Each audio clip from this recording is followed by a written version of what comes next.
xaflad qalinjibin ayaa maanta ka dhacday iskuulka Nageele Primary and Secondary School qaybtiisa bareefadka oo ku yaala degmada Karaan ee gobolka Banaadir. Iskuulka Nageele ayaa ka mid ah iskuulaadka maxalliga ah ee ka howlgala magaalada Muqdisho isla markaasina ka mid ah kuwooda ugu tayada fiican dhanka waxbarashada. Xafladda qalinjibinta ay maanta ka dhacday iskuulka Nageele ayaa ahayd mid ay ku qalin bedelanayeen arday dhameysatay maadada caafimaadka oo muddo soo dhiganayay iskuulka Nageele qaybtiisa bareefadka. Guud ahaan ardayda ka qalin jabisay iskuulka Nageele ayaa ka koobnay 19 arday isugu jira wiilal iyo gabdho oo in muddo u soo dhabar adeegay inay dhameystaan cilmiga caafimaadka. waxaana xafladda qalinjibinta ka soo qayb galay waalidiin iyo macallimiin iyo xubno kale oo ka socday iskuulaadka ku yaala gudaha caasimadda Muqdisho. Maamulaha guud ee iskuulka Nageele Primary and Secondary School Ustaad Cabdixakiin Xuseen Caamir ayaa u mahadceliyay waalidiinta iyo macallimiinta ka soo qayb galay xafladda qalinjibinta. Sidoo kale Ustaad Cabdixakiin Xuseen Caamir ayaa sheegay inay la qaybsanayaan farxadda ardayda maanta ka qalinjibisay iskuulka Nageele qaybtiisa bareefadka.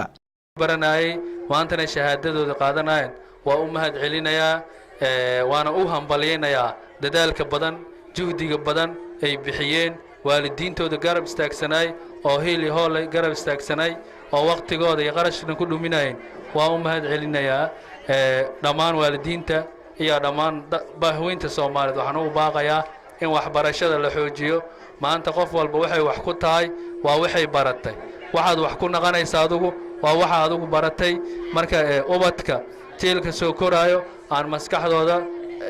xooga saarno sidaan ku dhisi lahayn wax ku bari lahayn anagana waxaan ballan qaadaynaa inaan ardayda